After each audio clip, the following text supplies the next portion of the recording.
بسم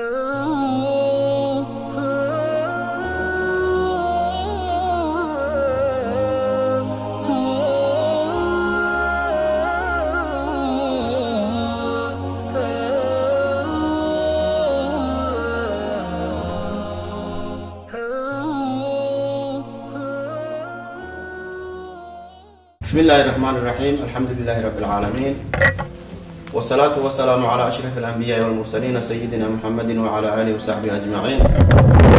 قال الله تبارك وتعالى بعد أعوذ بالله من الشيطان الرجيم. بسم الله الرحمن الرحيم. إنا أعطيناك الكوثر فصل لربك وانحر إن شانئك هو الأبتر. صدق الله العظيم. إخواني في الله، إلهي سبحانه وتعالى ayaa mahadsan oo ku mahadsan na soo gaarsiiyey bisha Ramadaan oo maanta 29 marayso oo Ilaahay subhanahu wa ta'ala caafimaad nagu gaarsiiyey aan ku soo cibaadeysanay mahadaas Ilaahay ay u sugnaatay. inta ka bacdi saad la socotaan maalintii ciida ah oo nagu soo aadan hadii Ilaahay yiraahdo waxaan ku rajaynaynaa maalinta axadda ah inay noqoto sababtoo ah maanta waa 29 waa maalin jimco ah ولين بشي لما أركن مركا كل يبقى عيد وحيكون آدنته إيمان أنت أحد هذه إلهي قدر إن شاء الله تعالى. مركا صاد لسعتان عيد ما أنت عن سوق إنه عيده هو ويكدو وانتهي عيده هو ويكدو وانتهي وحين كجدو وانتهي عيده هو وحي هيد وحن السوق إيمان جرني مساجد يم يلك له أو وين وأنكو عيدنا وأنكو دماشادنا تن أيضا هو ويكدو وانتهي sababtoo ah waad garanaysaan caalamku waxa maanta ka taagan oo cudurkan ku habsaday ah taa ayaa sababtay in ay ciidii ay ka duwanaato ciidihii hore. marka waxa loo baahan yahay qof waliba fariintan maqla inuu arinta ayada ku amal falo. qof waliba waxaan u sheegaynaa oo bulshada kamid ah hadii Ilaahay nabad ku gaarsiiyo maalintii ciida ayada ah waxaan ku dukanaynaa guryaheena ayaan ku tukanaynaa insha Allah ta'ala. qof waliba gurigiisa ayuu ku tukanayaa. saad la socotaan ciidan oo ciidul fidr ayaa la yiraahdaa. ciidul fidr ahkaamteeda hadan wax ka taabto horta sideeda ciid waa sunnadaasna waa sunno muakkada ah rasuulka ayaa ka sugnaatay sallallahu alayhi wa alihi wa sahbihi wa sallam qowl iyo ficil ayaa ugu sugnaatay rasuulka uu sameeyay dadkana marka inay tukadaan ayuu amray waa sunno muakkada ah.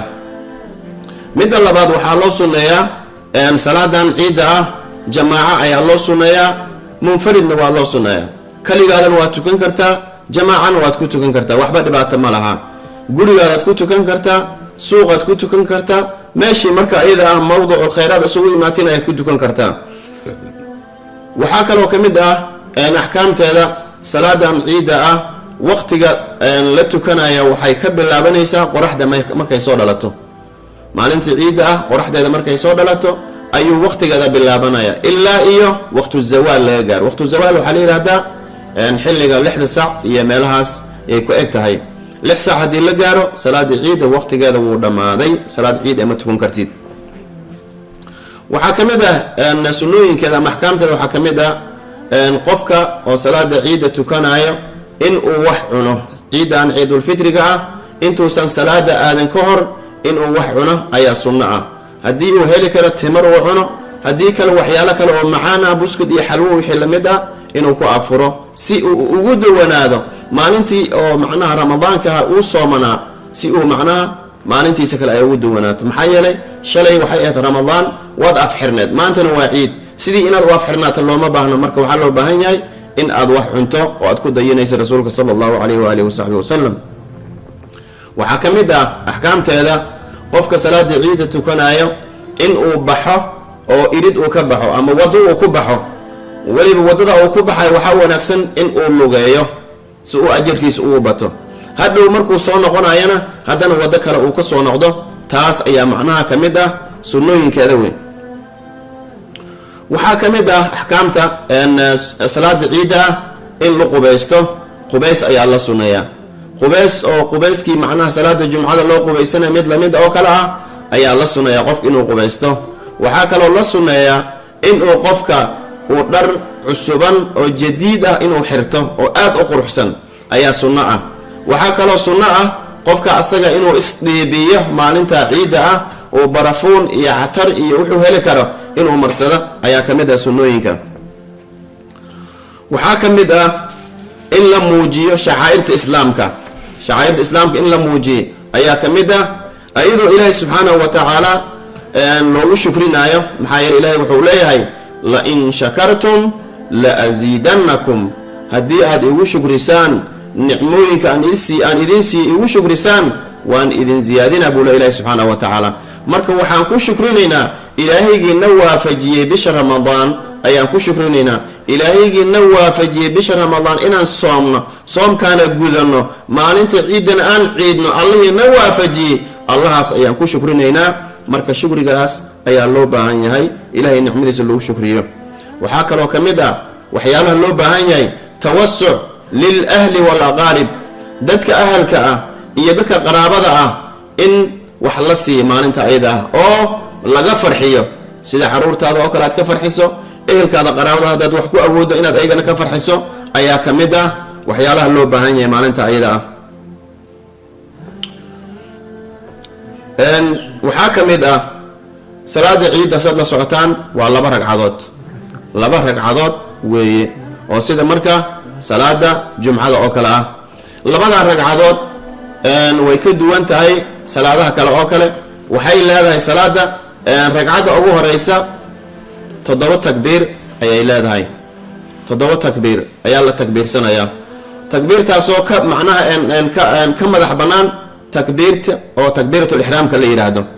takbiiratul ixraam ayadoo ku jirta ayay 8 ku noqonaysaa, marka 7 takbiir ayaad la imaanaysaa salaada markaad xiranayso. haddee kulley salaadihii kale unbay la mid tahay, laakiin salaadan waa salaadul ciid. haddii aad qalbiga ka niyato way ku ansaxaysaa, laakiin waxaad dhihi kartaa usallii salaata alciidi alfitri ragcatayni lilahi tacaala allahu akbar, usallii salaata alciidi alfitri ragcatayni lilahi tacaala allahu akbar. markaad salaada xirato takbiirta allahu akbar aad ku dhahda ma ahe 7 kalaad la imaanaysaa. takbiirta markaad la imaanaysan waxaa loo baahan yahay labada takbiir dhexdooda in xoogoo tanafus aad samayso oo tasbiix iyo tadkiir aad kula imaanayso, subxaana allah walxamdu lilah walaa ilaha illa allah wallahu akbar. markaa kadib takbiirta labaad la imaw. marka 7 takbiir markaad la imaato ayaa waxaad akrinaysaa faatixadaad akrinaysaa, suuratulfaatixa ayaad akrinaysaa. suuratulfaatixa marka akhriso kadib haddii aad garanayso ragcadda hore in aad akhriso suuratu qaaf ayaa sunno ah. suuratu qaaf haddii aadan garanaynin suuratu sabixisma ayaa sunno ah. ragcadda labaad waxaad ku akrinaysaa suuratu iqtarabat isaacatu wanshaqa alqamar, sida rasuulka ka sugnaatay calayhi salaatu wasalaam. waa haddii aad garanayso. haddii aadan garanaynin qur-aanka kale waad ku tukan kartaa. ragcadda labaad waxaad ku tukan kartaa hal ataa cala linsaan iyo sabixisma. ragcadda koowaad sabixisma, ragcadda labaad hal ataaka xadiidu lghaashiya. marka sidaas ayaa salaadii u tukanaysaa. marka salaada ciidda ah wax raatibo ah ma lahan, sida macnaha mawluudkaa soo aroortay wax sunno ah oo ka horeeya ama laga gadaal marinaayo ma jiraan. laakiin haddii aad tukato sunnada ayada ah lagaama celinayo oo maxaa sunno u tukatay laguma dhahay, laakiin sunno mashruuce ma ahaan, sidaas inaad ogaato wey. waxaa sunno ah salaada ciidda ah takbiir oo in la kibaarto ah, oo takbiirtaas waxay u kala qaybsantaa 2 qaybood. takbiirta mursal iyo muqayad ah la kala yidhaahdaa. takbiirta muqayadka ah waa salaada la yidhahda salaatul ciidul adxa. salaadan oo salaatul ciidul fitri takbiirteeda waa mursal, ayada waxay bilaabanaysaa salaada marka la aadayo.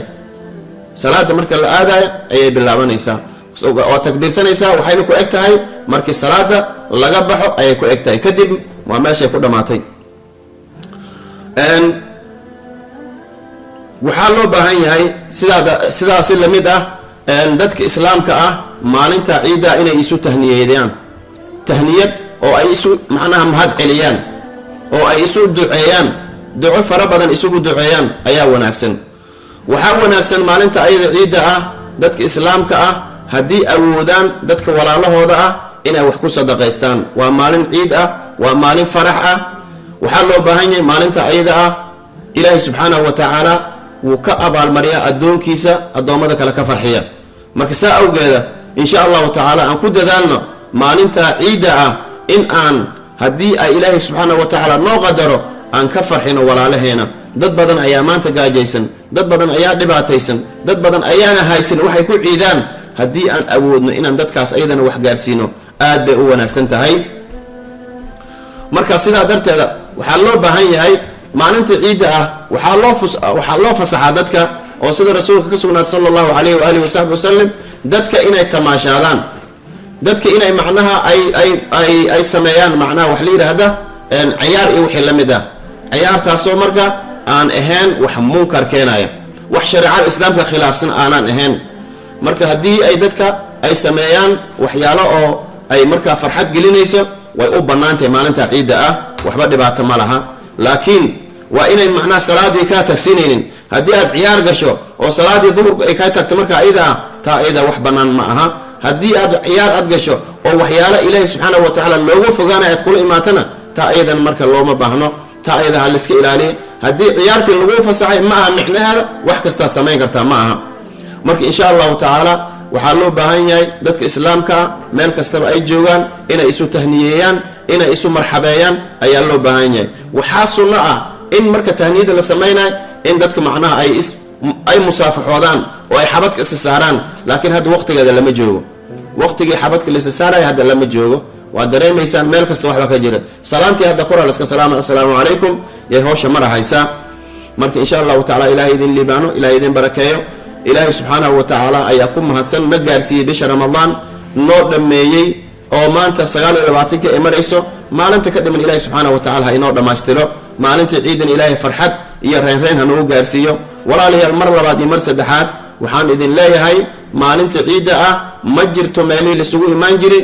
waxaan fariin naga ah qof waliba gurigiis in uu ku tukado sababtana waxaa keentay xaaladda taagan oo maanta aad arkaysaan oo meel kastaba caalamka ka taagan marka insha Allah ta'ala ilaahay ha naga dulqaado culayska nasaaran ilaahay subhanahu wa ta'ala ayaan weydiisanaynaa quraanka aan akhrisanay fadligiisa bisha ramadaan fadligeeda tobanka ugu dambeeyay fadligeeda maalinta jumcada aan joogno fadligeeda ilaahay subhanahu wa ta'ala culayska naga dulqaado intaas ayaan ku soo gaabanayaa كلمتي وحان قلدي نفتيدي الشيطان أي كهذين وحان وناجينا إلهي سبحانه وتعالى أي وافجي هذا وبالله التوفيق والسلام عليكم ورحمة الله وبركاته.